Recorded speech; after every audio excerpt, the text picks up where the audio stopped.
La economía argentina se achicó un 7,5%.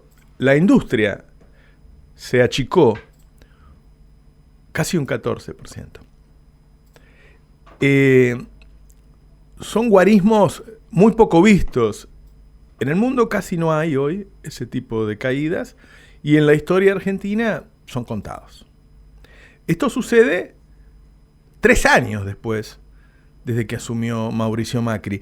Hay mucha gente que habla de las herencias.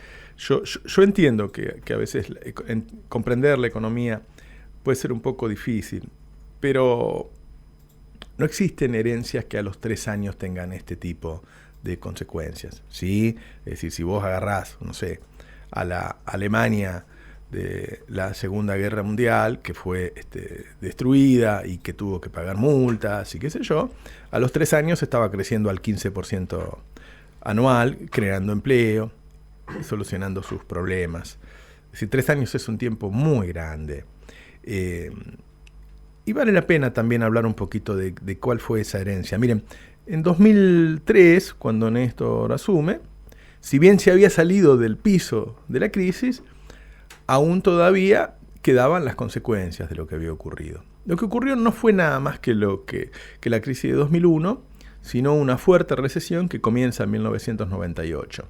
Cuando estalla en 2001 llevaba, que en realidad no es en 2001, el 20 de diciembre de 2001 cae de la rúa, pero la crisis económica se desata luego.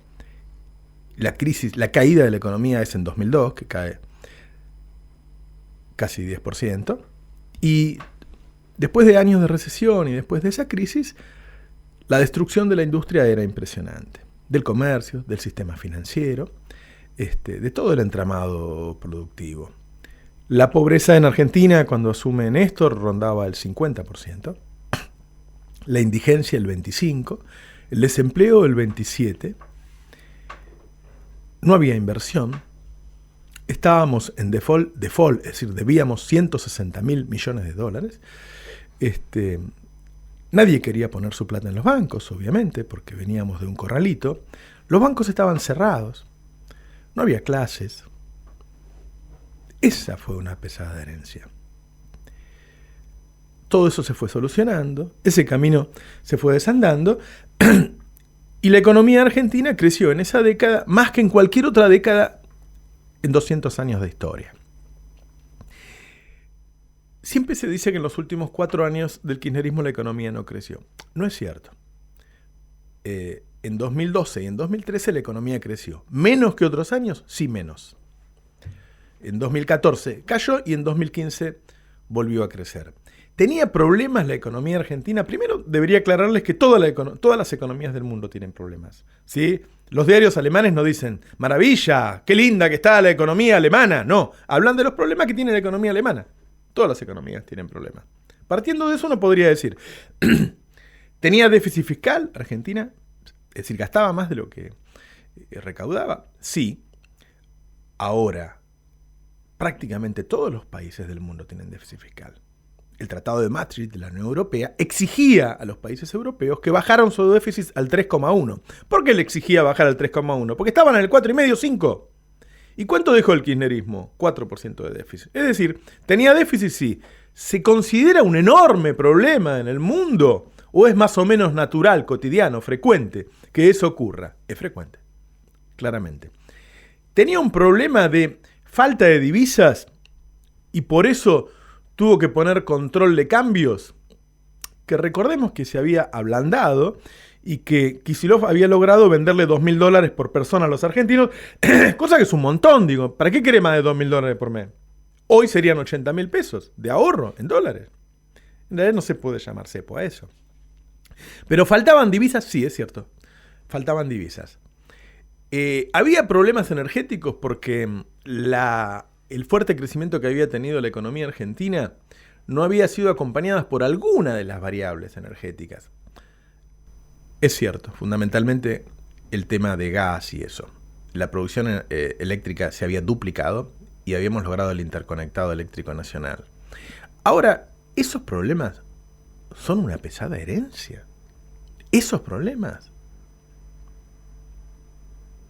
La industria nunca más volvió a ese lugar de 2015. El comercio nunca más volvió a ese lugar de 2015. El empleo nunca más volvió a ese lugar de 2015.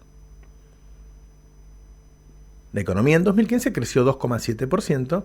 El consumo fue el más alto de la historia.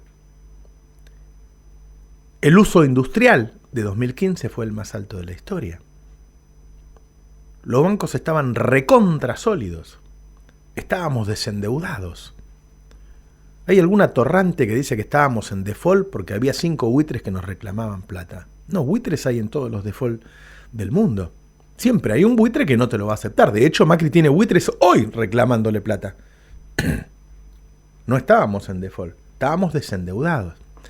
¿Y qué pasó en estos 3 años? ¿Cómo llegamos a este lugar de desastre en donde la inflación fue del 48%, la inflación mayorista fue del 74%, y la caída de la economía fue del 7,5%. Llegamos concentrando la riqueza, es decir, sacándote la plata del bolsillo a vos y dejándola en unas pocas manos, y que esa riqueza concentrada, a la vez, se fugó. Para fugarse hay que pasar de pesos a dólares. Cuando compras dólares, sube el precio del dólar. A la vez, buena parte de los que hacen eso no pagan impuestos. Macri va a tener recesión también en 2019. ¿Por qué? Porque no cambia el sistema. Todo lo que logra hacer Macri es manipular a buena parte del electorado y echarle la culpa al otro. Este resultado de la caída del 7,5% no tiene nada que ver con la herencia, que tampoco era pesada. De hecho, podríamos decir que en los últimos 50 o 60 años debe haber sido la herencia más liviana que un gobierno haya recibido. Digo, Alfonsín recibió el país en default de la dictadura con una inflación del 500% en el último año de la dictadura. Yo sé que muchos no lo deben recordar eso. Menem recibió el país en hiperinflación y en default de Alfonsín, nuevamente. De la Rúa recibió el país en recesión y con el mundo que ya no le quería prestar plata, con lo cual sabía que en cualquier momento iba a caer en default. Bueno, y ya sabemos lo que dejó de la Rúa. ¿Sí? Entonces, ¿con respecto a qué fue pesada la herencia? ¿Por qué si hasta el mismo Menem, que le dejaron una hiper y un país en default, 2 años después estaba creciendo y Macri 3 años después está cayendo al 7,5%? Cuando la economía es más chica, es como una torta más chica. ¿Viste? Hay una torta de, no sé, 30 centímetros de diámetro, ahora la torta tiene 25 centímetros de diámetro. Por lo tanto, todos comemos menos. Pero como además la torta ahora se distribuye mal, y hay una cantidad de gente que se queda con una porción de torta muy, muy grande, y la porción del resto se achicó, porque esa es la mala distribución del ingreso. Entonces, no solo la torta es más chica, sino que a vos te toca un porcentaje de la torta menor al que te tocaba antes. Por lo tanto, la caída que vos sufrís, lo que vos perdiste, y seguramente lo debes estar sintiendo en tu poder adquisitivo, es mucho más que el 7,5%. Los que perdieron empleo, ni hablarlo, tienen 0 plata. ¿Qué va a pasar cada uno de los próximos años si sigue gobernando Mauricio Macri? Lo mismo, porque el periodo de concentración no terminó. No terminó. En 2015 yo mostré un video donde Melconian decía que teníamos que volver al salario mínimo de los 90.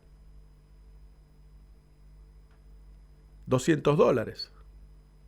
¿Qué pasa si vos ganás 8 lucas en términos reales? Qué mal estarías, ¿no? Bueno, eso es lo que quieren ellos. Hay que entender que esto no terminó, que la concentración del ingreso no terminó, que va a seguir.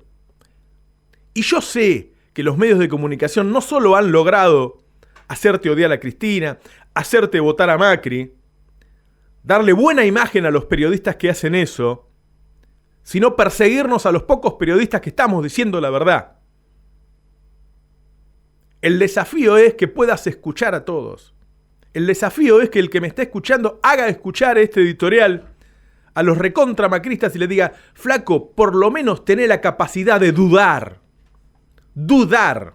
Dudá de lo que te dijeron. Dudá de que la nata es el que te dice la verdad y Navarro te miente. Dudá por un segundo, ya que te está yendo tan mal. Permitite dudar. Desafiemos al resto a dudar, aunque sea. Porque ser inteligente es eso. Es dudar. Porque dudar es pensar. Tenemos que militar todas estas ideas. Tenemos que educar al soberano. Nos han engañado, pero lo que viene será peor. Vos fíjate que cada caída, todos los años, es peor. La próxima también lo va a hacer. Breguemos por la verdad. No podemos permitir que gane Macri, porque estos datos, que vos ya los sentiste antes de que te los dieran, seguramente, todavía van a empeorar mucho más.